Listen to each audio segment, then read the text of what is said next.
1 Corintios 13, todo el capítulo lo he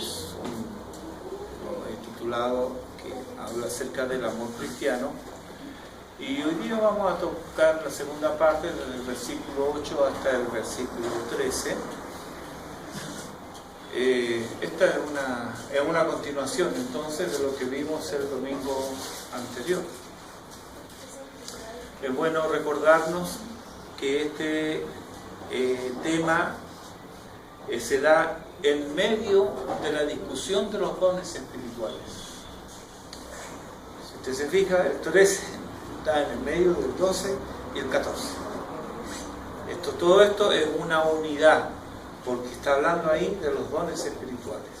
Y en medio de estos capítulos está el 12, donde el apóstol aquí se ve en la obligación, dado el camino seguido por los corintios, de mostrarle a ellos un camino más excelente. ¿Cuál era el camino de ellos? Que ellos se querían mostrar con la exuberancia de dones. Sin duda alguna habían dones genuinos, habían también algunos falsificados, pero habían dones genuinos en ellos. Y ellos creían que cuanto más dones eran más espirituales, y el apóstol los aterriza. Por eso escribe este capítulo. En este capítulo 13, el énfasis que el apóstol pone es que el amor es la virtud más importante que un creyente puede adquirir y aplicar.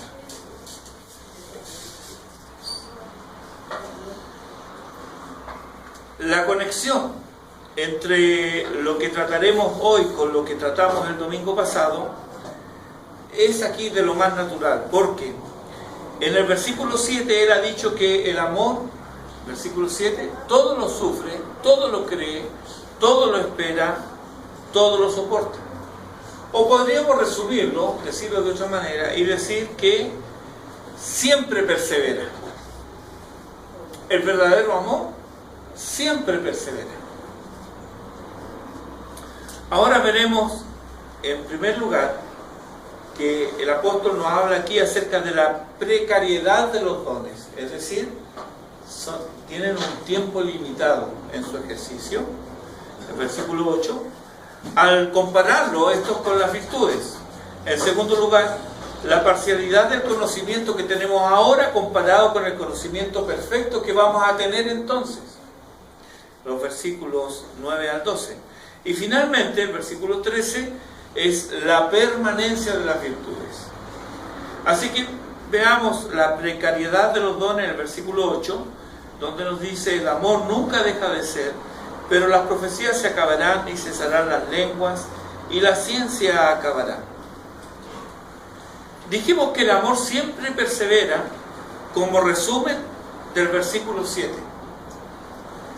Ahora, en el versículo 8, el apóstol resume todo el párrafo anterior diciendo que el amor nunca deja de ser.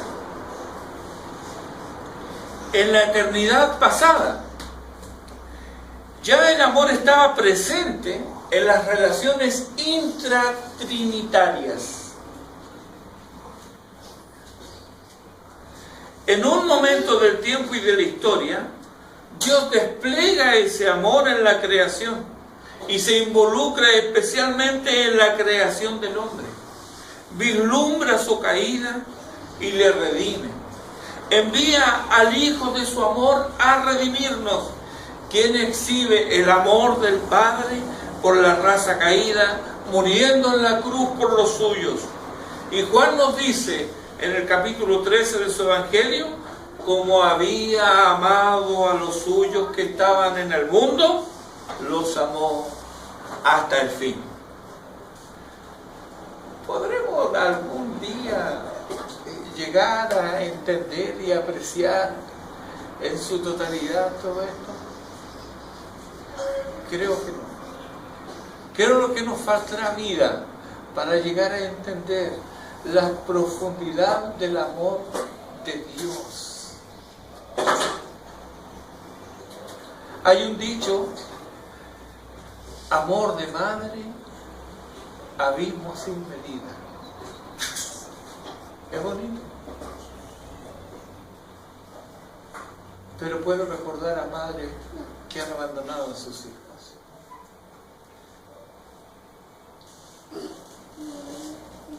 Recuerdo un caso terrible que me estremeció cuando lo supe. Una madre dio a luz en el servicio higiénico de un bus interprovincial. Lo puso a su bebito en una bolsa de basura y lo tiró por la ventanilla del bus. A eso me refiero. Abandono, crueldad.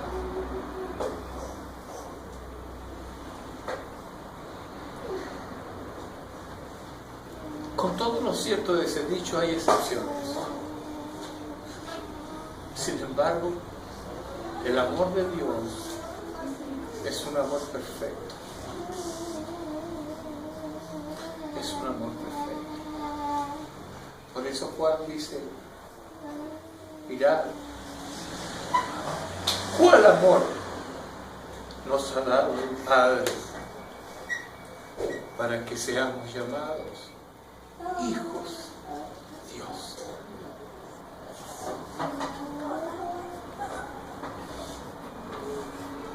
Han habido intentos de santos por entender este misterio bendito, el misterio del amor de Dios.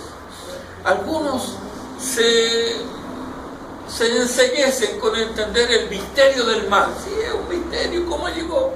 ¿Verdad? Pero prefiero detenerme 1000 veces a meditar en el misterio del amor de Dios. ¿Cómo es que Dios puede amarme a mí?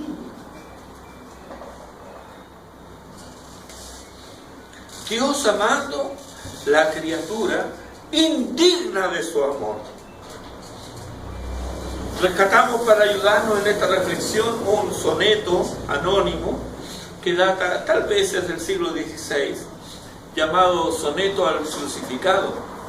Tal vez lo conozcan, pero es precioso. Dice: no me mueve, mi Dios, para quererte el cielo que me tienes prometido, ni me mueve el infierno tan temido para dejar por eso de ofenderte. Tú me mueves, Señor, muéveme el verte clavado en una cruz y escarnecido, muéveme ver tu cuerpo tan herido, muéveme tus afrentas y tu muerte. Muéveme, en fin, tu amor, y en tal manera que aunque no hubiera cielo, yo te amara, y aunque no hubiera infierno, te temiera. No me tienes que dar porque te quiera, pues aunque lo que espero no esperara, lo mismo que te quiero, te quisiera. Este amor de Dios experimentado por cada redimido hace que quieran y anhelen su presencia, pero ya sea ausentes o presentes, como dice el apóstol Pablo, procuran agradarle en todo. Aquí tenemos la manifestación del amor. Queremos agradarle en todo. ¿Cómo sabemos que amamos a alguien? Porque queremos agradarle. No hacemos lo que le desagrada.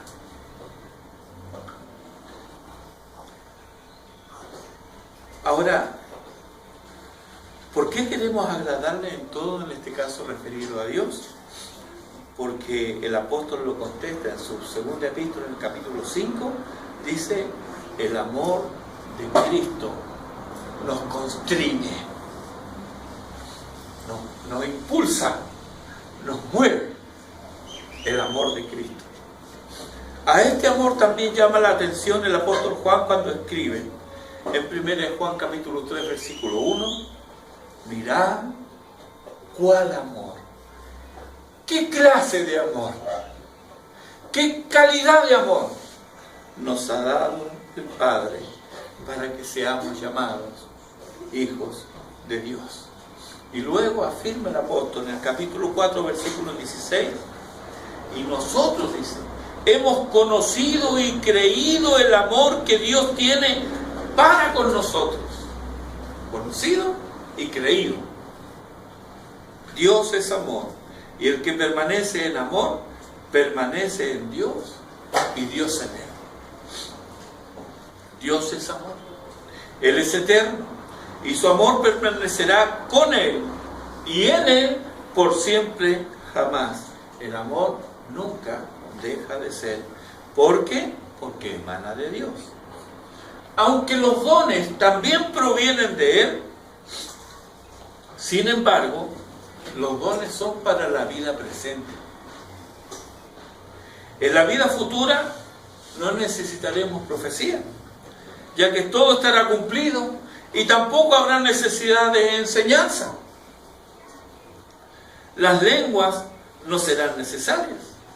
No olvidemos que ellas son un recordatorio del juicio de Dios sobre la humanidad rebelde. Son señal del juicio de Dios. La ciencia o conocimiento tan necesario aquí, allá no tendrán lugar, porque la ignorancia existe de este lado del cielo. Es en tal sentido que los dones son precarios y no permanentes. Son para esta vida, no para la venidera.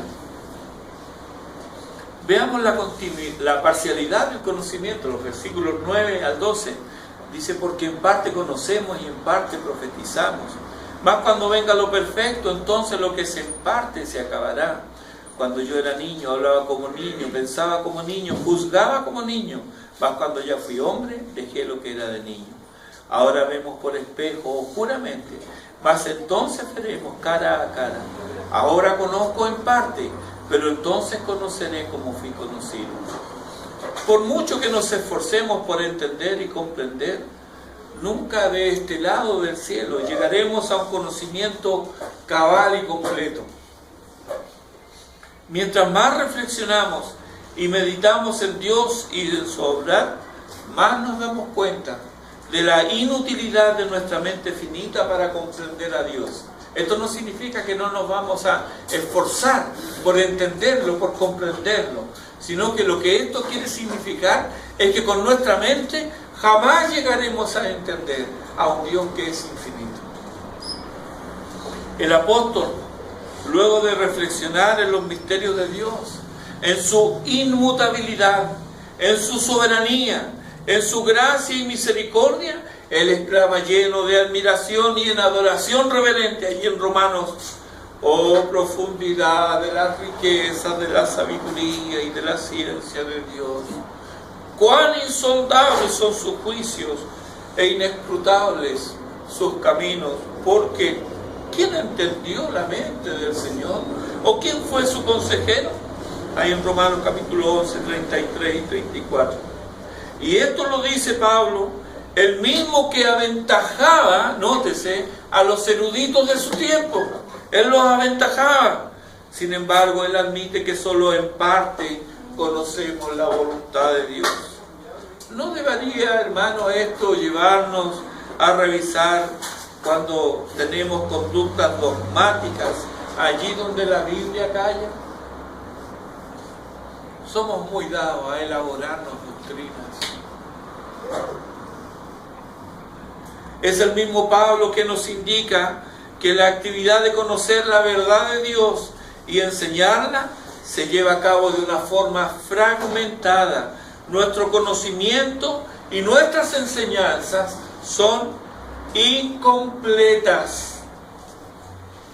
Si esto era así para el apóstol, ¿cuánto más para los corintios? ¿Y cuánto más para nosotros?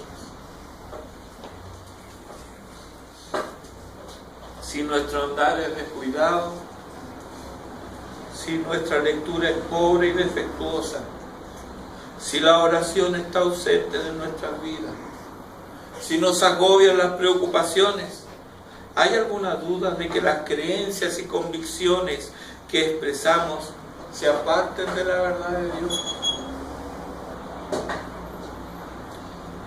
Los corintios debían recordar que su conocimiento era parcial. Tal vez conocían más que otros, y por supuesto conocían más que los paganos respecto de Dios y respecto de su gracia, pero no por ello su conocimiento era acabado y final. Debemos tener en cuenta estas cosas. El conocimiento que tú y yo tengamos es parcial, es fragmentado.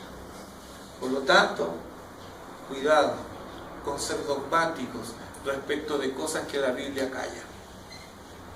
Dejemos lugar a que Dios sea Dios. Lo mismo debemos recordar entonces nosotros. Aún no llega lo perfecto y no debemos correr donde los ángeles temen pisar. Para ilustrar el punto, el apóstol va a recurrir aquí a dos ejemplos de la vida diaria. Primero hará el contraste entre un niño con un hombre, y luego el contraste será el de la imagen real con la que proporciona un espejo. Él recuerda que cuando era niño, él pensaba, actuaba, sentía, juzgaba como un niño. Pero abandonó todo eso cuando fue hombre. Ahora bien, el pasar de niño a hombre no es de un día para otro. Sin embargo, había un momento para el niño en el cual dejaba de ser niño. Esto está marcado por una ceremonia a realizarse cuando el varón cumple los 13 años. Ahí pasa a ser hijo de la ley. Esto es en la cultura judaica. A los 13 años pasa por esta ceremonia que se llama Bar Mitzvah y deja de ser niño, ya es considerado hijo de la ley. En diversas culturas, por variación de unos pocos años, también dejan de ser niños. En nuestra cultura occidental es difícil saber cuándo alguien deja de ser niño, sobre todo después del concepto y nueva categoría de adolescente, que fue popularizada en la década del 60 del siglo pasado. Antes de eso, en la década del 50, no existían los adolescentes, existían los niños y los adultos. Pero a partir de la década del 60, ya ahora hay adolescentes. Ahora, algunos hablan, bueno, los adolescentes, como que están en una categoría muy, muy especial, adolescentes. Pero la palabra, ¿qué significa? Que adolecen de algo, les falta algo, están incompletos. No debiera ser así. Esto es un problema para esta ilustración del apóstol. Si el apóstol hubiera vivido en nuestra época, hubiera usado otra ilustración y no esta. Porque ahora se ha eternizado la niñez en todos los aspectos, menos en el despertar sexual, teniendo como consecuencia a seres irresponsables, demandantes de derechos, pero ajenos a las responsabilidades y que muchas veces no se hacen cargo de las consecuencias de sus actos. Tristemente, muchos padres contribuimos en este deplorable espectáculo al privar a los hijos de asumir sus responsabilidades. En tiempos de Pablo, y hasta no hace muchas décadas atrás, un varón de 18 años era un hombre hecho y derecho. Y se esperaba de él, al menos en Israel, que formara su propia familia. Su criterio estaba formado porque su carácter había madurado al lado de su padre. La importancia del padre en el hogar. Había madurado su carácter al lado de su padre, asumiendo poco a poco más y más responsabilidades. De niño había sido instruido en la ley de Dios, si era israelita.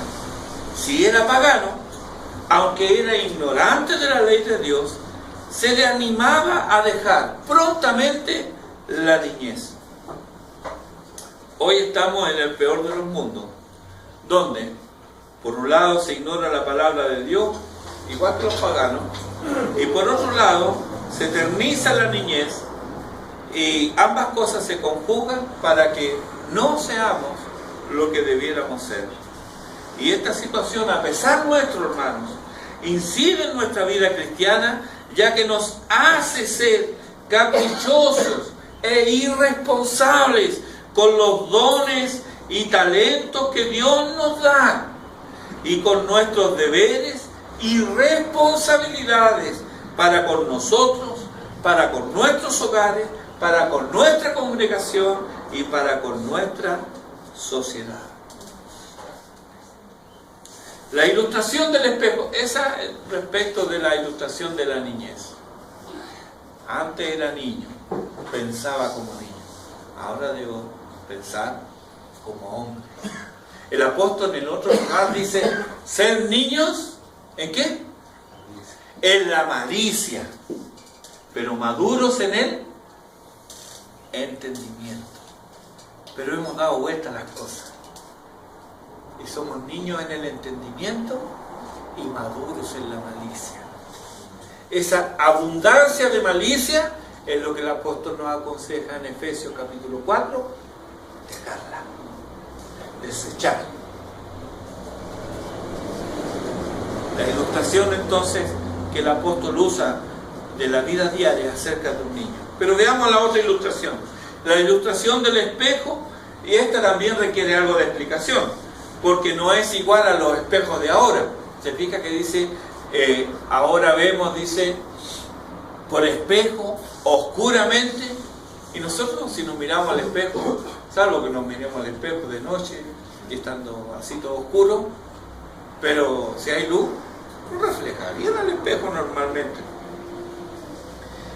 Por supuesto está hablando de espejos que no son iguales que ahora. Antes eran los espejos, de hecho no eran tan abundantes como ahora, ¿no? Ahora hasta en un bolsito, en una cartera hay un espejito por ahí. Antes no eran tan abundantes. Los espejos eran metales pulidos. Normalmente lo que se utilizaba era el bronce, y eso se pulía muy bien, y eso, imagínense la imagen que daba, no era tan certera, era oscura. Entonces no era la imagen nítida de lo que se suponía debía reflejar. Por eso que es una imagen indefinida, oscura. Ellos, los del tiempo de Pablo, sabían que la realidad superaba la imagen del espejo. Bueno, hoy día no debemos pensar así. No debemos pensar que la imagen real supera lo que vemos en el espejo. Lo que vemos en el espejo es lo que hay.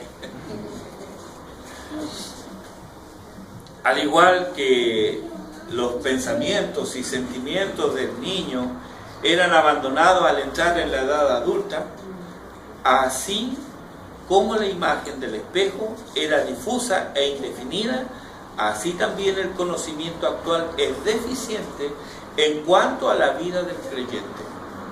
No quiere decir que por ser niños sus pensamientos son una ilusión, o que la imagen del espejo no sea real, sino que llega un momento en el cual todo se aclara con radiante nitidez y los pensamientos infantiles reciben la información que antes les era esquiva. Hoy, nuestra mente, por muy perspicaz y aguda que sea nuestro ingenio, no somos capaces de captar el significado pleno de la verdad de Dios. Y esto debiera llevarnos a ser humildes. La arrogancia y el cristianismo no van por el mismo camino. El orgullo y el evangelio no van por el mismo camino. Puede que sepamos más que otros, y es esperable que así sea, pero eso no nos hace ni mejores ni perfectos. Hay mucho que desconocemos y dependemos no de nuestro ingenio, sino que de la gracia de Dios para con trabajo llegar a entender. ¿O no pasa que nos hemos puesto a estudiar un poquito? ¿No pasa que más aprendemos y más cuenta nos damos de lo ignorantes que somos? Pasa eso. Más aprende, más entiende y más te das cuenta que pobre en conocimiento que soy. Cuánta ignorancia albergo en mí mismo. Bueno, es por algo que Dios dice que nuestros pensamientos no son sus pensamientos. La oscuridad de nuestros caminos muchas veces nos es manifiesta a nosotros mismos. ¿Cuándo nos damos cuenta de que nuestros caminos son oscuros? Cuando somos confrontados con la luz de la palabra de Dios. Como hablábamos recién, la luz de tus palabras, alumbra, la exposición de tus palabras, alumbra. Isaías 50:10 dice: ¿quién hay entre vosotros que teme a Jehová y oye la voz de su siervo? El que anda en tinieblas y carece de luz, confíe en el nombre de Jehová y apóyese en su Dios. Esta promesa es para los que temen al Señor. Ellos son los que ven el claro oscuro. Esos somos nosotros. Nosotros que queremos hacer la voluntad de Dios y que tememos al Señor, no debemos confiar en nuestra pobre experiencia o el exiguo conocimiento que tengamos, sino que debemos confiar en el nombre del Señor y apoyarnos en Él.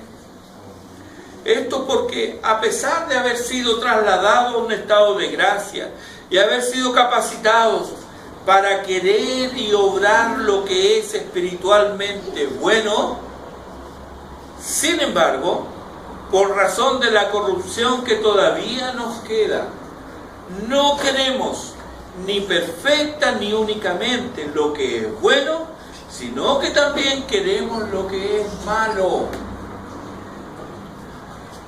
Así de claro nos habla nuestra confesión de fe en el artículo 9, en el párrafo 4. A pesar de Dios haber obrado en nosotros, no queremos ni total ni completamente lo bueno, sino que muchas veces queremos lo malo. Por eso es que debemos desconfiar de nosotros mismos. O nos dice Jeremías 17:9: engañoso es el corazón y perverso más que todas las cosas. Y ahí en esa categoría está tu corazón y mi corazón. Debo confrontar lo que hay en mi corazón con lo que dice la palabra de Dios.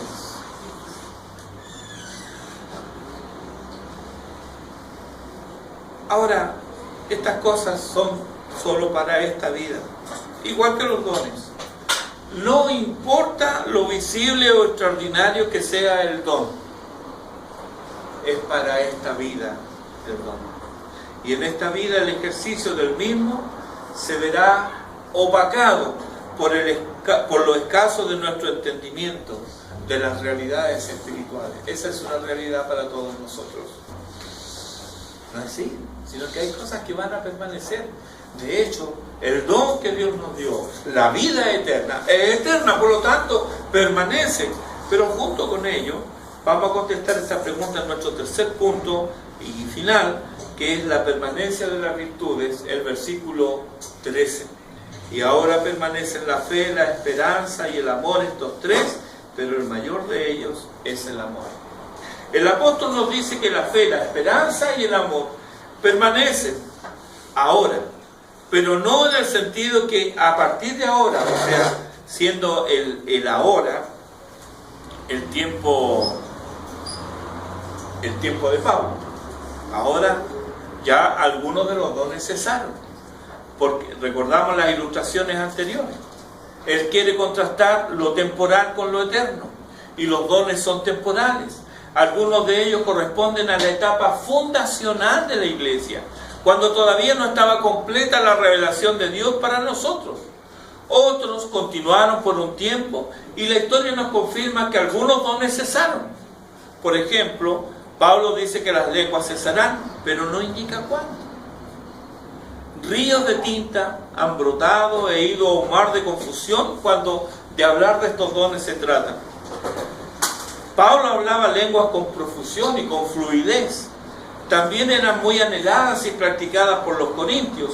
Sin embargo, cuando Clemente de Roma escribe en el año 96 después de Cristo su carta a los corintios, nunca en sus 65 capítulos hace mención o referencia a este don, antes del año 100. Y todo esto a pesar de que este don se encuentra presente al mismo comienzo del periodo apostólico, según lo registra Hechos capítulo 2, en el capítulo 10 y en el capítulo 19. Entonces, al mismo comienzo del periodo apostólico usted encuentra estos dones. Ese "y ahora" de este versículo 13 no nos expresa cesación de los dones, porque muchos, no todos, continuaron con Pablo y después de él y han llegado hasta nosotros. El énfasis entonces debe recaer en las virtudes, pues estas son las que permanecen. Son virtudes eternas. Esta tríada de virtudes, fe, esperanza y amor, las encontramos repetidamente en las epístolas. Para quienes anotan, lo encontramos en Romanos 5, del 1 al 5, Gálatas 5, versículos 5 y 6, Efesios 4, versículos 2 al 5, Colosenses 1, versículos 4 y 5, 1 Tesalonicenses capítulo 1, versículo 3, y en el capítulo 5, versículo 8, en Hebreos capítulo 6, versículos 10 y 12, y en el capítulo 10 de Hebreos, versículos 22 al 24, en 1 de Pedro capítulo 1, versículos 3 al 8, y en el versículo 21 y 22 del mismo capítulo 1. 10 veces, hermanos, en total. Ahora, si aparecen tantas veces estas tres juntas, ¿por qué el amor es mayor? Pablo nos dice que pudiera haber fe sin amor, pero no amor sin fe.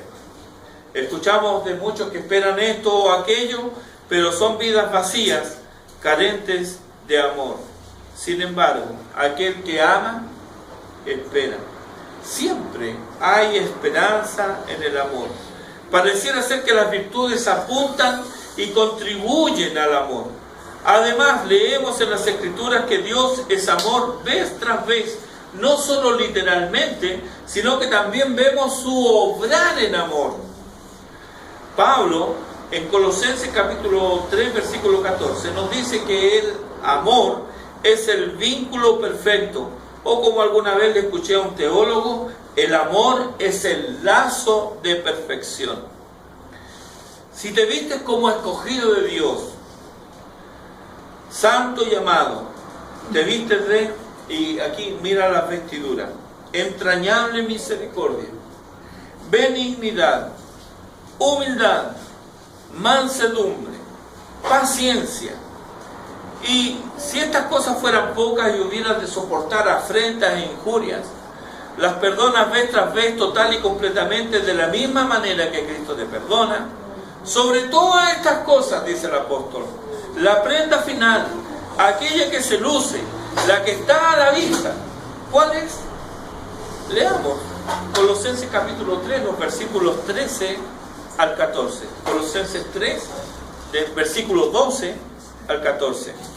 Y ahí dice: vestidos pues como escogidos de Dios, santos y amados, de entrañable misericordia, de benignidad, de humildad, de mansedumbre, de paciencia, soportándoos unos a otros y perdonándoos unos a otros si alguno tuviere queja contra otro. De la manera que Cristo os perdonó, así también hacedlo vosotros. Y sobre todas estas cosas, vestidos de amor, que es el vínculo perfecto. Le preguntaron una vez a Jonathan Edwards, ¿qué es lo que hace que la iglesia se asemeje al cielo? Su respuesta fue el amor. Y yo debo preguntarme, mi iglesia, ¿a qué se asemeja más? ¿Al cielo o al mundo? ¿Qué es lo que ha invadido mi vida? ¿El mundo? Con sus pasiones y deseos, con sus entretenciones y distracciones, con sus pompas de jabón y luces de colores, con el afán y la ansiedad. ¿Eso es lo que llena mi vida? Si eso es lo que llena mi vida, entonces obviamente que eso lo va a reflejar también la iglesia. Hermanos, la mayor evidencia de que el cielo ha invadido nuestras vidas no es la rectitud, ni la caballerosidad, no es la moralidad, ni tampoco el activismo. Como bien dice Donald Carson, la mayor evidencia de que el cielo ha invadido nuestra esfera, de que el Espíritu Santo ha sido derramado sobre nosotros, de que somos ciudadanos de un reino que aún no se ha consumado, es el amor cristiano. Pero cuidado aquí, ya que es fácil confundirse, porque son demasiadas las voces que hablan del amor cristiano. Se asemejan así a los políticos hablando de los pobres en la época electoral. Así también hay quienes usan el amor cristiano para sus propios fines. El apóstol Juan nos ayudará a desenmascarar a estos impostores. Su prueba de amor cristiano tiene que ver con amor a Dios, y este a su vez está íntimamente relacionado con el amor al prójimo. Esta prueba de amor cristiano también tiene que ver con una vida de obediencia a Cristo y su palabra, y también tiene relación con amor a la verdad, porque quien ama a Dios ama la verdad. Es cierto que la verdad sin amor es fría como un cuchillo, pero el amor sin verdad es locura. Y los corintios, sin apartarse de la verdad, debían mostrar la mayor de las virtudes. Y igualmente nosotros. Ellos estaban fallando al dar una imagen distorsionada del carácter de Dios. Ahora, ¿qué es de tu vida? ¿Qué de tus dones? ¿Los estás usando para la gloria de Dios?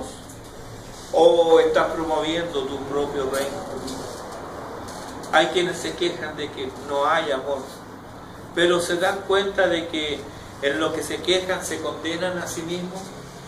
Porque si Dios es amor y Él vive en este que se queja, no puede menos que amar. Y si no ama, ¿cómo es que encuentras que no hay amor?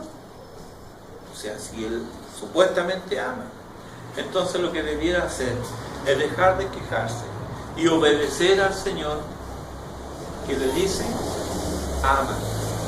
Eso es lo que permanecerá eternamente. Juan capítulo 13, versículos 34 y 35. Un mandamiento nuevo os doy, que os améis unos a otros, como yo os he amado, que también os améis unos a otros. En esto conocerán todos que sois mis discípulos, si tuviereis amor los unos con los otros. Juan capítulo 15, versículo 10. Si guardareis mis mandamientos, permaneceréis en mi amor, así como yo he guardado los mandamientos de mi Padre y permanezco en su amor. Versículo 12 del mismo capítulo. Este es mi mandamiento, que os améis unos a otros, como yo os he amado. Capítulo 15, versículo 17 de Juan. Esto os mando, que os améis unos a otros. En el capítulo 17, los versículos 23, 25 y 26, está orando ahí nuestro Señor Jesucristo. Y Él dice: yo en ellos y tú en mí, para que sean perfectos en unidad, para que el mundo conozca que tú me enviaste y que los has amado a ellos como también a mí me has amado. El amor del cual somos objetos nosotros es el mismo amor con el que el Padre ama al Hijo. Él no hace diferencia entre el Hijo de su amor y nosotros que somos sus hijos. Eso lo dice el Señor. Los has amado a ellos como también, o sea, de la misma manera como a mí me has amado. Padre justo, el mundo no te ha conocido, pero yo te he conocido, y ellos han conocido que tú me enviaste, y les he dado a conocer tu nombre, y lo daré a conocer aún, para que el amor con que me has amado esté en ellos, y yo en ellos. ¿Conoces a Jesucristo? ¿Vive Él en ti? Si tu amor es mezquino y es esquivo, debes hacerte estas preguntas. Hermanos, es hora tal vez, a la luz de todo esto que hemos visto, confesarle al Señor nuestras faltas, para que Él nos ponga en la vereda correcta, la vereda de lograr con y en amor. Porque creo que examinados a la luz de la palabra de Dios, cada uno de nosotros debe decir: Señor, perdóname, porque yo lo amo como tú me amas. Y Él no me pide a mí menos que eso. ¿Por qué? Porque es el amor del Padre. Dios tenga misericordia de nosotros. Oren.